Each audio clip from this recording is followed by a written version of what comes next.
Well, I mean, there's a couple things they could do in Royal Rumble too, because like they can do a Royal Rumble match, a women's Royal Rumble match before their match, and let's say Bayley gets number 30 and eliminates and ends up winning the Royal Rumble. She goes in the 30-man Iron Woman match and then wants to use her Royal Rumble win to face Sasha again at WrestleMania, and they can continue the story. Because I think the only way you can stop this and stop it at the appropriate time is if it's either Royal Rumble or WrestleMania that they stop the storyline at. Yeah, I'm not disagreeing with that. I mean, if you're going to stop anywhere, I mean, other than that, would be Survivor Series, not Hell in a Cell. But like I said, I like that. What you're saying? Yes, I agree with that too. All right. Next one is going to be the 20th showdown between Drew McIntyre and Randy Orton. Yes, I said 20th as an exaggeration. I'm sorry. I'm kind of over seeing these two face each other. Well, I'll say as much.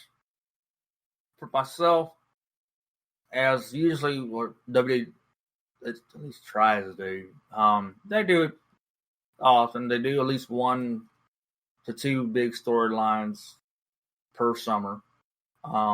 This year is more too. On the same show with Mysterio family and the Orton and McIntyre. But I think I like the rivalry. I do. That's me. I don't know. Now this needs to be it. This needs to be the end of it. And I expect Orton to take the victory, honestly. If not, I'm cool with that too. I just look at it as the way they're making this out to be, as well as Orton saying, I'm not going to stop until I have the title. And I don't know when they're, going to take title off of McIntyre. Exactly. But I like Drew as champion, but I don't know how much further they're wanting to take that to being champion. But I said I like the storyline. They're doing pretty good with it. So, but I think it's going pretty much end at Hell in a Cell, which is fine, and probably kind of needs to, honestly. They told enough story. I say, and my own thought, the reality of it, I think Orton's going to take the victory. I know I said that the last one, but I think Orton's going to take the victory. And it's going to be a hell of a match. I think it's going to be brutal. So, as usually Hell in a Cells are, but I think it's going to be a little extra brutal, honestly. But we'll see it. If Randy wins, that tells me we know who Undertaker's opponent is at WrestleMania. And that's going to be nobody. To be Drew. I doubt it. If Orton wins, it's gonna be Drew and Undertaker at WrestleMania. Will the Undertaker come out of retirement for the many a time? I mean, he never really retired necessarily, but it's always under a question. But I don't know. Huh? Apparently, WWE is trying to call him and John Cena for them to show up for WrestleMania. I can see Cena. I've heard them call him Cena, but I don't know if. Taker said for if the man really needs Taker, he would do it. But I know. Well, and at that point, Drew will win against Taker, and I think he would call Taker to basically put over Drew as one last time. I mean, I'm not. The plus side. There's to me, as my personal feeling is that I enjoyed the fact that Taker gave his last match to AJ Styles, which I'm a huge AJ Styles fan for many years. That's the pro side of this ending it at that. The con side, the worst thing about it, I think a lot of people will agree with. I know you as well. He didn't put his last match in the ring, and that's the downside. So if he would come out of retirement, and and some people, did he retire? I'm like, yes. Well, he said this is the last Cowboy that we're going. This is really the last ride. Or how he said that Taker last ride documentary. This is really the last ride with the Cowboy, whatever. And the Cowboy really rides away this time. Sorry, I should know that's George Strait's song. If he's going to come back, that Drew's fine. He can take the loss, and that's it. It would be good for him to end his career inside the ring. So that's the pro side of it. That's where I would say, hey, I get it. End it off in the ring. But I don't per se see it. But I know if it does happen, I know I'm going to get a text message saying, "I told you so." Oh, I definitely will do it. I know. And my whole theory is actually, if they're trying to call those two, I kind of have an idea what matches they're trying to book. I think they're trying to book Drew and Undertaker and Cena and Reigns. But Cena and Reigns, they've already done Cena and Reigns. Not at WrestleMania. Yeah, they haven't done it in WrestleMania, and they didn't do it when Roman was heel. I just can't. I'm not. If they're going to do Cena and Reigns, obviously they got to have a hell of a damn build up for that one. But I'm not overly interested. I mean, they have to do a freaking. My theory, and this is just a thought, is after Jey Uso, after this match, knowing that now that WWE is reaching out to Cena, I think they're about to start building Cena and Reigns now. You know that Reigns is going to take that match. Sorry? You know Reigns is going to take that match. Well, right, but my theory is that they're going to start basically having Cena call out Reigns for his behavior and how he's treating family, because that kind of goes against everything that Cena's character stands for, right? So my theory is after this Jey Uso match that they're going to have, I think that's going to be the next build for Reigns. Well, it's either going to be him or Daniel Bryan. Bryan versus Reigns. Mm-hmm. I'm not digging that one either.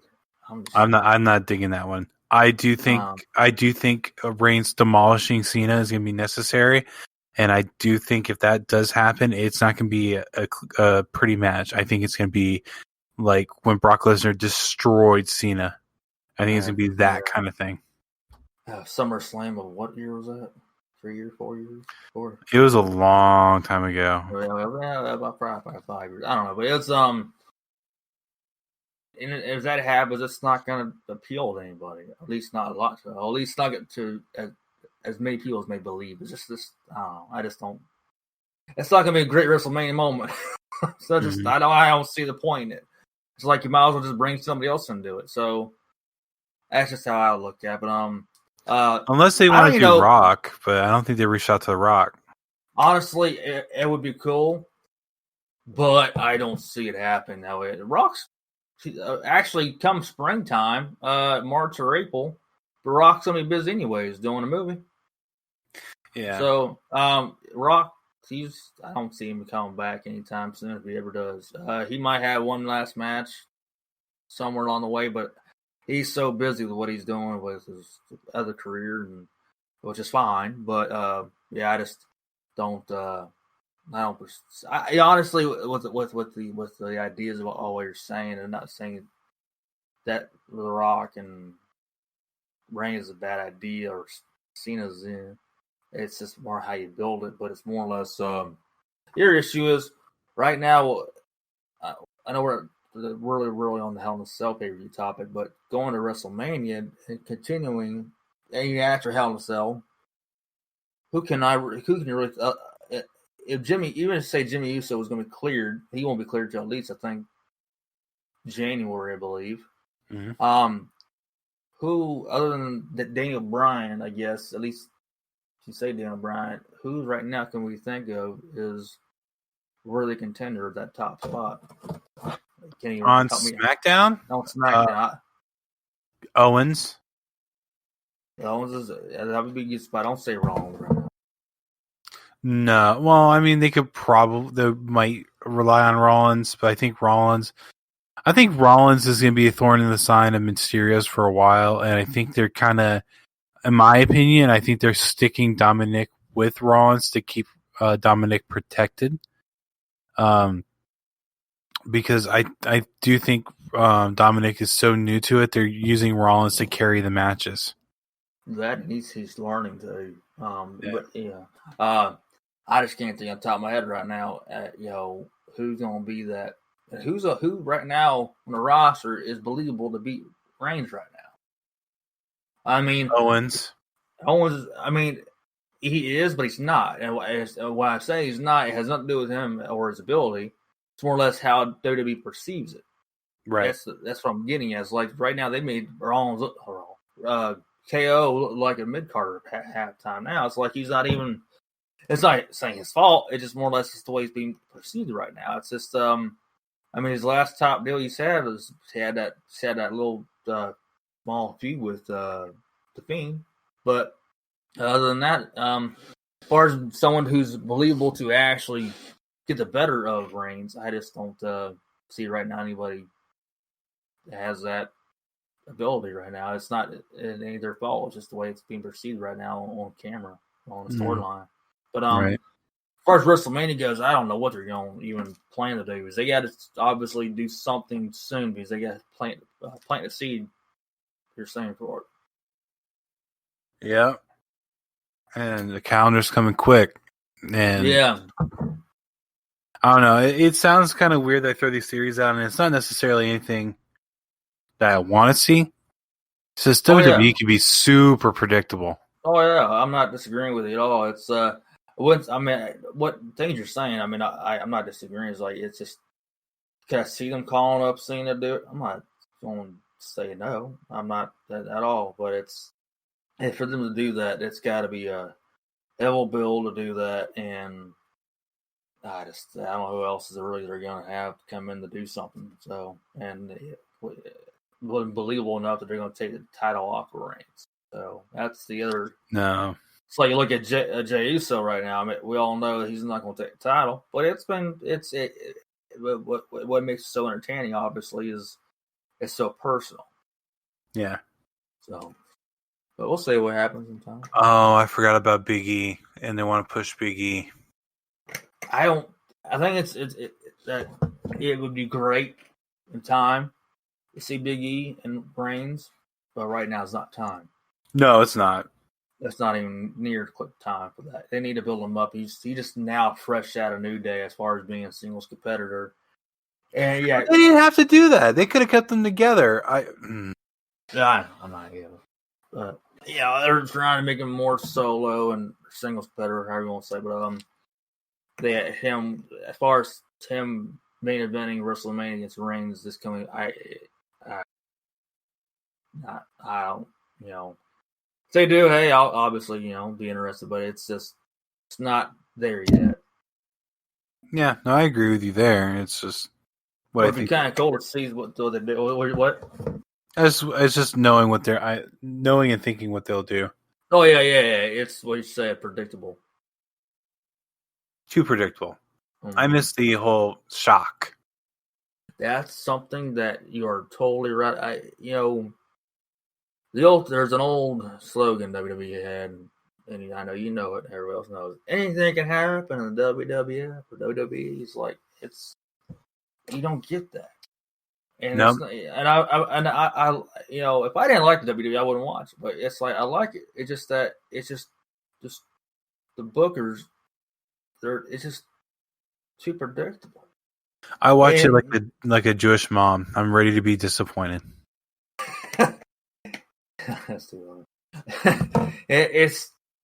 I mean, you look at it, it's like, do these people watch wrestling? And it's like, I don't think so. Well, you got different, writers are not actually wrestling writers necessarily, but it's just that I would like to have it, like you're saying, go back to the point to where, oh my God, we don't see that. So, and if I hear the excuse of somebody saying, well, they're not in front of the fans, it's been going on longer than that. It's been going on for years, man. I know, but we're going to hear the excuse from our diehard. Nothing against y'all diehard WWE fans, but you have to at least look at the reality check on that one. Anyways, I'm probably offended somebody out there too when I said that. Yeah. I don't know. Again, frustrating more than anything else. Yeah. And the last match, and you and I kept touching on it and kind of danced around it. Reigns and Jey Uso. Well, I didn't start off by saying Reigns is going to win. We both know that. We all know that. You sure? No, Jey Uso is going to be the new champion now. Yep, I think Paul Heyman will turn on him. That'd be some WWE booking right there.